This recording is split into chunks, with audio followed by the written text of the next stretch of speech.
Bonjour Bernard. Oui, bonjour, vous m'entendez? On vous entend très bien, tout va bien. Alors, juste en introduction, le point de départ de notre discussion, ça va être la perturbation, encore l'actualité. La perturbation qui est survenue, dans les principaux aéroports, européens, je crois que c'était Londres, Bruxelles et Paris, qui a été confirmée par l'ENISA, qui est l'agence, de l'Union européenne pour la cybersécurité, comme étant une attaque par ransomware. Donc c'est bien une preuve quand même que les acteurs malveillants exploitent, toutes les mauvaises pratiques en matière de cybersécurité et pas forcément, des techniques avancées. Ils n'utilisent pas forcément des techniques avancées. En gros, mais là peut-être Bernard, vous allez nous expliquer ce qui s'est passé pour qu'on comprenne bien que finalement, ce qui a été attaqué ou par quel biais ça a été attaqué et ce que ça a provoqué?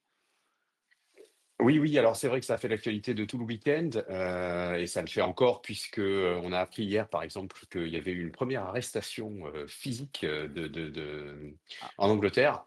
Mais pour revenir à notre sujet qui est la partie cyber et comment ça s'est passé, on voit ici une attaque de ce qu'on appelle, un fournisseur tiers. En fait, c'est une attaque par un tiers. Ici, c'est un logiciel qui est fourni par une société, qui est utilisé par beaucoup d'aéroports et les attaquants, en fait, c'est une nouvelle méthode qu'ils utilisent maintenant depuis plusieurs années. C'est au lieu d'attaquer une cible, ils attaquent un tiers, pour avoir, en fait, un effet domino et pour pouvoir, en fait, avoir un impact sur, plusieurs, je dirais, organisations. En attaquant une seule fois, on a un impact multiple.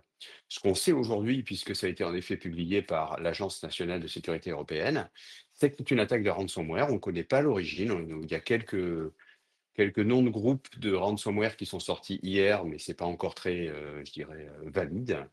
Donc ça veut dire quoi? Ça veut dire qu'ils ont opéré en utilisant ou une vulnérabilité sur, ce système ou, un problème de configuration puisque, c'est de manière assez classique, pour compromettre le système, et chiffrer en fait les données afin de paralyser, c'est exactement ce qui s'est passé, l'accès à ce logiciel pour, heu, plusieurs aéroports en Europe.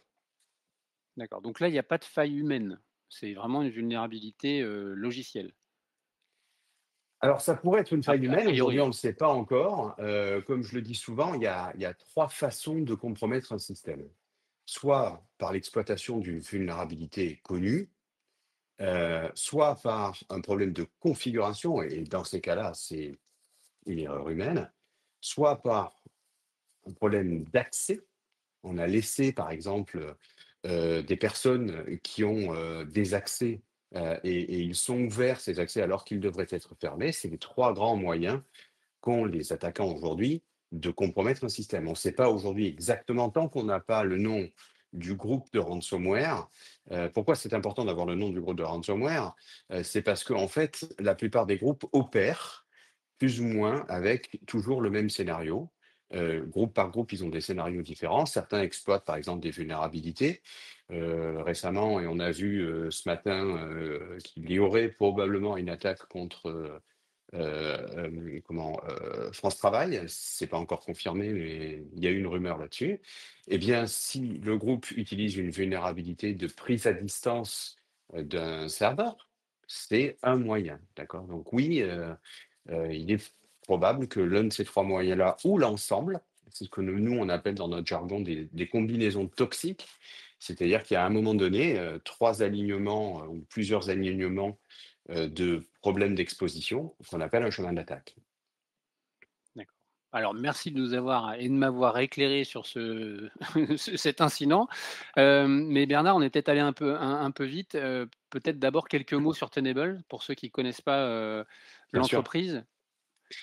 Tenable, on est une entreprise qui existe depuis plus de 20 ans, qui a été créée, en 2002 par un Français, heu et qui aujourd'hui est une société américaine.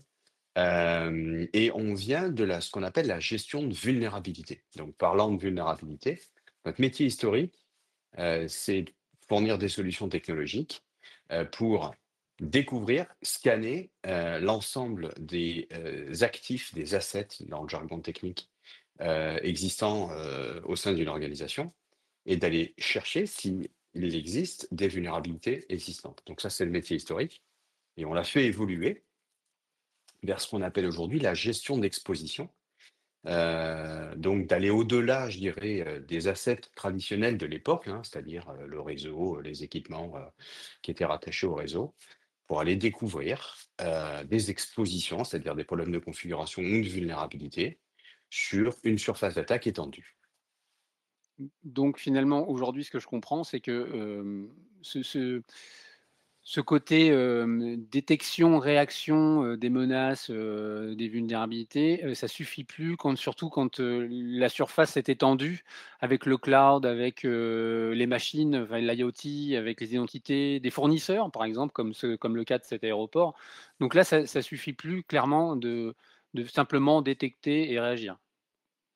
Bah, Il faut une phase en en amont. fait, ce qu'il faut comprendre, c'est que, l'infrastructure, nos infrastructures, quand je parle de désorganisation, je nous inclus également, hein, a évolué.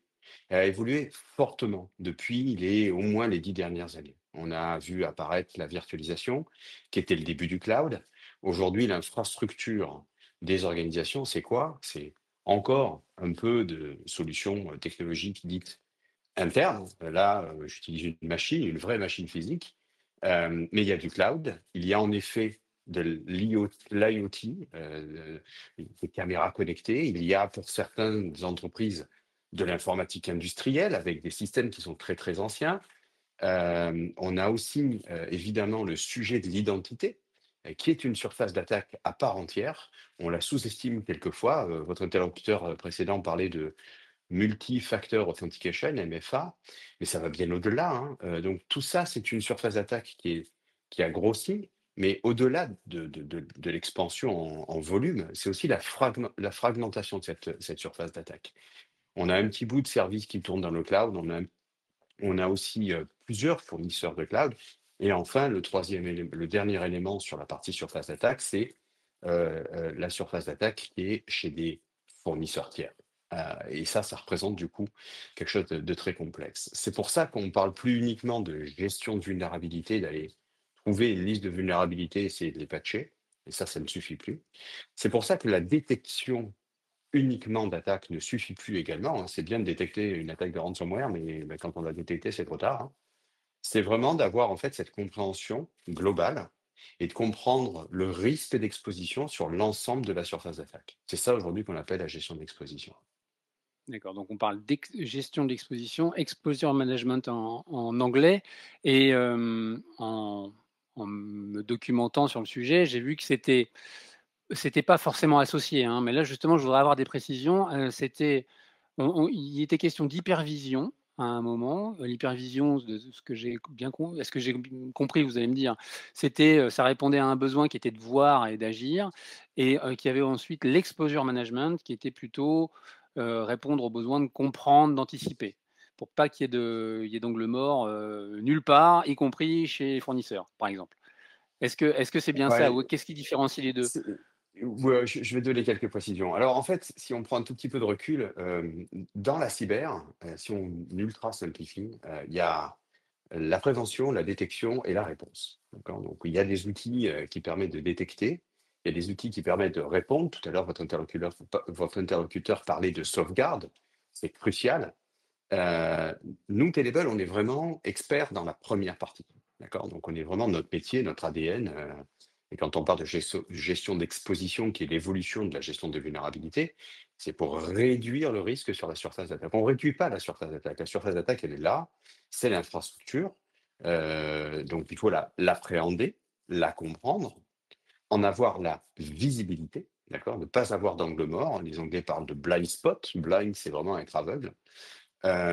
Et donc, c'est vraiment le premier élément. Le premier pilier de la gestion d'exposition, c'est la visibilité. D'accord? Si je ne suis pas capable d'appréhender de manière globale ma surface d'attaque, je ne peux pas la protéger. Et donc, je ne peux pas déjà réduire par une approche préventive les risques sur cette surface d'attaque. Le deuxième, c'est l'analyse du risque. Euh, à nouveau, la méthodologie traditionnelle qui existait il y a quelques années, c'est de prendre toutes les vulnérabilités et de les patcher. C'est plus possible aujourd'hui. D'abord parce qu'il y en a beaucoup trop. parce que ça explose en termes de volume et en termes de nombre, et aussi parce qu'en fait, ce n'est pas efficace. Pourquoi c'est pas efficace? Parce qu'on peut compromettre un système par un problème de configuration d'identité, et j'aurais peut-être patché toutes mes machines, et quelqu'un a des droits d'accès qu'il ne devrait pas avoir, donc c'est aussi une autre forme d'exposition. Donc le deuxième élément, c'est vraiment l'analyse et la compréhension par les risques. Tout n'est pas risqué. Si vous avez une vulnérabilité critique et quelqu'un qui a des droits d'accès qu'il ne devrait pas avoir sur un équipement, une asset, où il n'y a rien dedans, il n'y a pas de données, c'est pas connecté à quoi que ce soit, ben, ça ne sert à rien de passer du temps dessus. Par contre, si vous avez un chemin toxique, un chemin d'attaque sur une application qui, elle, a des données métiers qui, en plus, sont exposées sur Internet, là, c'est immédiat, il faut agir immédiatement. Donc, c'est vraiment la deuxième partie qui est l'analyse par les risques. Et enfin, il faut agir. Il ne faut pas juste détecter qu'il y a une vulnérabilité, il faut immédiatement mettre en place la rémédiation nécessaire sur ces chemins d'attaque afin tout simplement de réduire le risque d'exposition de manière proactive dans cette phase de prévention avant qu'elle soit exploitée par les attaquants. D'accord. Alors, merci pour ces précisions, mais est-ce que vous pouvez nous montrer comment justement on passe, comment ça se concrétise, Comment ça se dans la concrétise? bah, oui, dans la plateforme pour qu'on voit exactement Ouais, comment on passe de l'inventaire d'un inventaire morcelé à vraiment cette ouais. gestion, unifiée de l'exposure management? Juste au préalable, je vais expliquer un tout petit peu un peu les outils. Oui, Évidemment, sur chacun des domaines que j'ai évoqués, il faut des outils qui sont capables de détecter des problèmes d'exposition, de vulnérabilité sur toute ou partie de la surface d'attaque. On va avoir en fait un outil qui va permettre de remonter les vulnérabilités, les classiques, les CVE.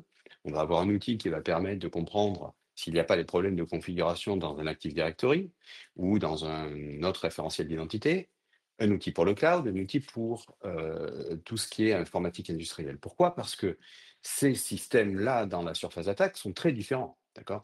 Et on a des spécialistes qui comprennent le cloud, et on ne va pas demander à un spécialiste qui comprend le cloud de devenir un spécialiste de l'informatique industrielle au team. D'accord? Donc, on a besoin de briques, d'accord, et d'outils unitaires qui vont couvrir une partie de différents domaines dans la surface d'attaque. Et si on reste là, eh bien, on va avoir une vue partielle, c'est-à-dire qu'on va avoir une vue silotée. Ok. Donc, la démarche de gestion d'exposition, elle est outillée au travers de ce qu'on appelle une plateforme qui s'appelle chez nous Tenable One. Donc, au lieu d'avoir, on a aussi tous ces outils donc, dont je viens de vous parler. On a une solution qui s'appelle Tenable Vulnerability Management, Tenable Identity Exposure, Tenable Cloud Exposure, Cloud Security. Tout cela vont couvrir toute ou partie de la surface d'attaque. Mais on va agréger, consolider pour avoir un pilotage du risque d'exposition et avoir une vue en fait consolidée de l'ensemble des risques d'exposition de ma surface d'attaque. Donc ça, c'est la plateforme de gestion d'exposition qui s'appelle Tenable One. Si vous me le permettez, je peux peut-être vous montrer un peu à quoi ça ressemble. volontiers, volontiers, oui, il sera plus parlant aussi de Voilà, voir. exactement. Alors, on Moi, va je veux toujours voir. oui, ben, c'est important de comprendre, mais surtout de voir un peu à quoi ça peut ressembler. Je cherche le partage d'écran, voilà. Il est en bas dans Je vais partager mon écran.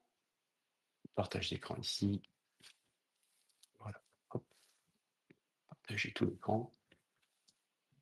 Et on va aller vite ici. Est-ce que vous voyez mon écran? oui, Très tout bien. s'affiche correctement. Voilà, sur cet Donc là, écran, c'est vous avez un. c'est les différents modules dont vous parliez? Voilà, c'est ça. Alors, Tenable, en fait, on est fournisseur historique de la partie, en effet, juste vulnerability management. Donc, on a beaucoup de clients aujourd'hui qui utilisent cette solution pour scanner de manière traditionnelle la recherche de vulnérabilité. Et comme je vous l'ai dit, en fait, dans chacun des parties de la surface d'attaque, qu'on appelle des domaines, eh bien, vous avez besoin d'outils spécialisés, ce qui paraît logique. D'accord? Donc, on a un outil spécialisé sur la partie informatique industrielle, on a un outil spécialisé qui comprend l'ensemble des problèmes de configuration, d'identité, de vulnérabilité sur du multi-cloud, etc., etc. Donc, ici, sur la partie identité. Donc, quand on a couvert ces parties-là, on a du coup agrégé toutes ces données pour avoir un pilotage centralisé, unifié, de l'ensemble des expositions. Donc ici, quand j'arrive sur la page d'accueil, on n'est pas sur en fait un outil très technique, hein. Les outils techniques, c'est les outils qui sont sous-jacents, hein, quelque part. Donc, ce qu'on voit ici, c'est un score. Ici, j'ai un score de A à E, donc plutôt moyen, qui est C. OK. Donc j'ai un niveau d'exposition qui est pas extraordinaire, et j'ai, les sources attachées. Je vois ici ce qu'on appelle dans le jargon du risque une heat map qui me montre si j'ai des chemins d'attaque et derrière si je descends, eh bien je vais avoir de manière très visuelle et de manière assez graphique, mais de manière pas trop technique, les catégories, mais surtout, eh bien, les problèmes de configuration et les problèmes de vulnérabilité. Comme je vous l'ai dit tout à l'heure, en fait, pour compromettre son système, il y a 2 grandes catégories qui sont les problèmes de configuration, les erreurs humaines ou les vulnérabilités. La partie identité va se retrouver sous la partie configuration, d'accord? Donc si je regarde, moi, le matin, j'ai un pilotage. Là, par exemple, je peux être un RSSI ou un responsable de sécurité et mon but, c'est de se dire: «Est-ce qu'aujourd'hui, j'ai des potentiels risques d'exposition?» Donc je vais regarder, je clique une fois, je dis: «Ah bah, côté outils, ça va plutôt bien. Par contre, côté identité et côté cloud, j'ai peut-être des problèmes». Et comme on a une approche par les risques et une approche métier, eh bien, lorsqu'on a fait la découverte des assets, respectivement sur les assets web, les assets outils, et cetera, on les a potentiellement tagués. C'est-à-dire que j'ai mis une étiquette pour que ça représente en fait quelque chose par rapport à mon organisation, mon métier ou un tag. Alors un tag, ça peut être ce qu'on veut, hein. Ça peut être tous les systèmes qui sont localisés à Paris, ou tous les systèmes qui portent tel ou tel euh, métier dans mon organisation. Si je vais un cran plus loin, je vais vous montrer à quoi ça ressemble réellement, hein, quand on pilote le risque d'exposition dans cette plateforme Tenable One. Ne vous inquiétez pas, ça ne sera pas très technique. De plus, en fait, je vous ai parlé d'outils Tenable, hein, de toutes les outils techniques qui couvrent ces différents domaines. On peut aussi injecter tout simplement des données qui ne sont pas Tenable. S'il y a par exemple déjà un autre système de gestion de vulnérabilité qui est déjà mis en place, alors nous on serait ravis de le remplacer, mais ce n'est pas le but initial. C'est surtout déjà de potentiellement injecter ces systèmes qui existent déjà et qui vont aller chercher ou des assets ou des vulnérabilités ou des problèmes de configuration. Donc aujourd'hui, la plateforme, elle est ouverte. On a plus de 50 connecteurs et on va en avoir une centaine d'ici la fin de l'année pour injecter tout type de données. Donc en gros, concrètement, je reviens sur mon niveau de risque. Et si je clique ici, je vais pouvoir tout simplement voir les assets qui sont associés à ce risque qui a été calculé et voir par exemple que celle-ci, particulièrement, cette machine-là, et si je clique dessus, je vais avoir tout le détail, le niveau d'exposition qui est assez élevé, éventuellement toutes les vulnérabilités ou les problèmes de configuration qui y sont associés, et cetera, et y compris par exemple s'il y a des chemins d'attaque qui sont actifs. Et j'en ai un particulièrement, là, on a une asset qui est exposée sur Internet et qui a en plus une vulnérabilité liée à son système d'exploitation. Voilà, je ne vais pas aller beaucoup plus loin. C'était vraiment pour vous montrer un tout petit peu. Hop, pardon, je vais arrêter le partage. Il suffit de cliquer, bah, je peux le faire si vous voulez pas Voilà, m'enlever ça la ira plus fenêtre. vite. Voilà, voilà. Voilà, c'était pour vous donner un aperçu vraiment de qu'est-ce que ça signifie aujourd'hui de piloter les expositions, d'avoir vraiment un niveau d'abstraction qui est vraiment du pilotage au sens, je dirais, décisionnaire. Alors, quand je dis décisionnaire, en réalité, on pense aux responsables de sécurité la plupart du temps ou ses équipes. Et après, on descend dans les outils, soit les outils Tenable qui couvrent tel ou tel domaine, et ça, on est capable de les fournir et qui sont d'ailleurs fournis lorsqu'on fait l'acquisition de Tenable One, on a accès à tous les outils Tenable, soit s'il existe déjà des outils, par exemple des outils de détection, parce qu'on ne fait pas de détection, et bien on va y injecter en fait leurs données dans la plateforme. D'accord. Non, bah, très clair et un petit mot, sur l'IA bon, et vous voyez qu'il y a des nouveaux us ça génère de nouveaux usages, mais aussi de nouveaux risques. Est-ce que, avec Tenable One, enfin, finalement, c'est 2 pans, 2 questions. Est-ce que Tenable One peut aussi monitorer les usages de l'IA? Et est-ce que Tenable One intègrent de l'IA justement pour accélérer, je sais pas moi, la corrélation, la priorisation, la remédiation ou Eh bien, ou les 2. je vais répondre d'abord à la deuxième question. Oui, on utilise depuis maintenant à peu près un an une IA générative qu'on a entraînée avec les données Tenable, pas nos données clients, hein. On a plus de 20 ans de connaissances. On a des équipes de recherche on a plus de 350 personnes d'équipes de recherche qui travaillent en permanence pour comprendre toutes les notions d'exposition. Donc, on a entraîné un modèle de LLM, donc c'est du chat, qui va permettre deux choses, qui va permettre d'aider les utilisateurs de la plateforme Tenable One à comprendre ce qu'on remonte comme risque d'exposition. Et puis, évidemment, on va donner aussi des recommandations. Si vous avez, par exemple, un chemin d'attaque, des fois, ça peut être assez complexe, hein. Un chemin d'attaque, ça peut être des fois 4, 5, 10, 20 nœuds qui sont ouverts. Et donc, on a un vrai chemin. Le premier nœud, c'est une vulnérabilité qui permet d'exploiter un système en prise de main à distance. À partir de là, je peux faire ce qu'on appelle une escalade de privilèges, remonter vers un Active Directory, etc., etc. Et il y a les techniques associées, hein. Et donc, en fait, la question est de se dire, ben, OK, qu'est-ce que je dois faire? Il y a peut-être un nœud particulier, ce qu'on appelle un choke point en anglais. Vraiment, si on ferme et qu'on réduit et qu'on change la configuration ou qu'on patche le système, là, en fait, l'ensemble va être réduit en termes de risque. Donc tout ça, c'est généré par notre moteur de LLM qui va analyser le chemin d'attaque, l'expliquer et donner en fait tout un certain nombre de recommandations. Ces recommandations, elles sont évidemment, en fonction du contexte et en fonction du chemin, donc ça change tout le temps. Donc ça, on utilise aujourd'hui un moteur, de LLM qui a été entraîné par nos données, de recherche. Et enfin, il y a pour nous aujourd'hui, l'IA, c'est une nouvelle surface d'attaque, d'accord? Je parlais du cloud tout à l'heure, on a eu une adoption du cloud, si on regarde bien, qui a duré, une dizaine d'années, d'accord? Maintenant, quasiment toutes les sociétés, utilisent des services de cloud. Elle a accéléré au moment du Covid et au moment du confinement, où beaucoup de sociétés sont allées encore plus vite. L'adoption de la technologie d'IA générative, d'accord? Je ne parle pas que de LLM, je parle vraiment d'IA générative. Mmh. C'est aujourd'hui la technologie qui a été le plus rapidement déployée depuis la nuit des temps, d'accord? Donc aujourd'hui, on se retrouve, nous, experts sécurité, sur une nouvelle surface d'attaque. Les chevaux ont été lâchés, on n'arrive plus à tenir les rênes, hein, même 2 rênes, ça suffit pas. Et souvent, la sécurité a même pas été impliquée dans les nouveaux projets, d'IA générative qui sont développés en interne. Donc on a 2 cas d'usage aujourd'hui qu'on couvre avec Tenable One. On a fait l'acquisition cet été d'une société qui s'appelle Apex, qui est une start-up qui nous permet de faire 2 choses. On avait déjà des cas d'usage qu'on couvrait auparavant avec la partie cloud security et la partie scanner. Le premier cas d'usage, c'est ce qu'on appelle du shadow AI, un peu comme le shadow IT il y a une dizaine d'années, toujours avec le cloud à l'époque.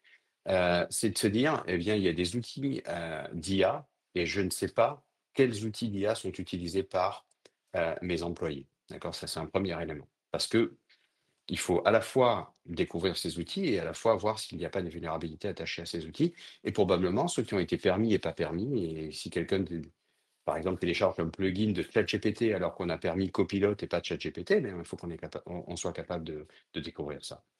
Le deuxième élément, c'est des projets d'IA génératifs, que nous, on a fait, qui sont développés par les entreprises.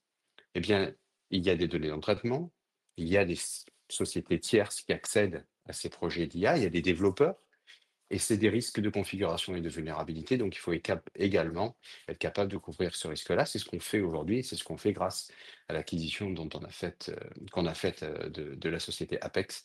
Donc c'est vraiment ces deux pans qu'on couvre aujourd'hui sur de la nouvelle surface d'attaque. D'accord. Et comme on a cet après-midi une session sur les réglementations avec un cabinet d'avocats, ce que je me demandais aussi, c'est est-ce que Tenable One permet aux entreprises de se conformer à d'être conformes à NIS 2, par exemple? Est-ce que ça rentre dans ce cadre-là de Alors, oui, alors déjà, alors j'ai la chance de pouvoir rencontrer moi-même, au nom de Tenable, je suis le représentant de Tenable auprès des instances européennes pour échanger justement sur tous les sujets de réglementation depuis maintenant 2 ans. Donc NIS 2, c'est très important.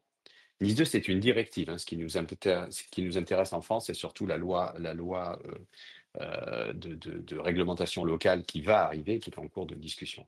Oui, ces outils permettent eh bien, de vérifier tout un certain nombre de contrôles. Tenable One le fait, et puis tous les outils sous-jacents le font, pour voir si quelque part on a mis en place ce qui est demandé dans cette directive. Dans la directive NIS 2, il y a 10 chapitres. Il y en a 3 particulièrement qui sont directement liés au métier de Tenable. Le premier, c'est ce qu'on appelle le cyber-hygiène, l'hygiène cyber. Le deuxième, c'est tout ce qui est partie identité, puisqu'on a un gros sujet là avec Identity Exposure. Et enfin, c'est la gestion de vulnérabilité. Et globalement, les 10 mesures de la directive NIS 2 sont une approche des bonnes pratiques de la sécurité par les risques. Et pour reboucler au tout début par rapport au sujet, NIS 2, c'est la version 2 de NIS 1 pour les infrastructures critiques, mais qui concerne surtout les petites et moyennes entreprises qui sont elles-mêmes fournisseurs d'infrastructures critiques. Et donc, on reboucle vraiment l'attaque des aéroports. NIS 2 a été conçu pour pour forcer les petites et moyennes entreprises qui sont elles-mêmes fournisseurs d'infrastructures critiques pour mettre en place des bonnes pratiques de sécurité. D'accord. Bah, donc justement, c'est un petit peu ma question finale, les bonnes en termes de bonnes pratiques, de feuilles de route, bon, vous en avez donné quelques-unes, mais est-ce qu'il y en a d'autres? En finir avec ce silo et ces angles morts et avoir une vue, complète de son exposition, ça OK. Changer d'approche visiblement, c'est aussi, Je crois que l'approche détecter et essayer de remédier est allé au bout quelque part de son cycle. On a tous investi depuis 15 ans sur des solutions d'EDR, de détection et réponse. Elles sont nécessaires, mais ça ne suffit pas. Il faut avoir une approche préventive. On fait souvent une analogie en cyber avec la santé, d'accord. Eh bien, si je fais du sport, j'ai peut-être moins de risques cardiovasculaires. C'est un peu la même idée. L'idée ici, c'est de changer de paradigme, d'investir vraiment sur la partie prévention parce que ça va réduire en fait tout le reste, y compris la partie détection. Je dirais que c'est vraiment c'est vraiment l'approche qui nous paraît aujourd'hui la plus pertinente. ouais, l'analogie avec le sport me plaît beaucoup. C'est vrai, c'est Voilà. exactement ça, la Hein. prévention. Eh ben, très bien, merci Bernard. Et donc en termes d'actualité, parce que visiblement vous êtes, très occupé, c'est quoi votre actualité? Vous allez discuter de Nice 2, il y a des conférences, des salons, des choses prévues bientôt? Oui, alors on sera évidemment sur la plupart des salons majeurs qui vont arriver là, début octobre. Il y en a un important dans le sud de la France, les assises de la sécurité, mais il y a aussi, évidemment, on est assez présent sur l'actualité. On observe, en fait, si vous voulez, le métier de Tenable, c'est évidemment de fournir des solutions technologiques pour aider sur ces domaines-là, hein, sur la gestion d'exposition. Mais c'est aussi une énorme équipe de recherche avec qui je suis en contact tous les matins. On regarde ce qui se passe et on voit de quelle manière, en fait, on peut aider globalement l'écosystème cyber. On publie des vulnérabilités tout le temps. On va en publier là, dans pas longtemps. On est en train juste de préparer en fait la publication. Donc c'est permanent et c'est surtout, voilà, c'est notre activité. Donc en effet, on est sur tous ces domaines-là et Sur le là où qui-vive en permanence, ouais. exactement. Très bien. Ben merci d'avoir été avec nous ce matin. Merci encore et puis, bah, je vous dis bonne journée et à bientôt. À bientôt. À bientôt. Au revoir.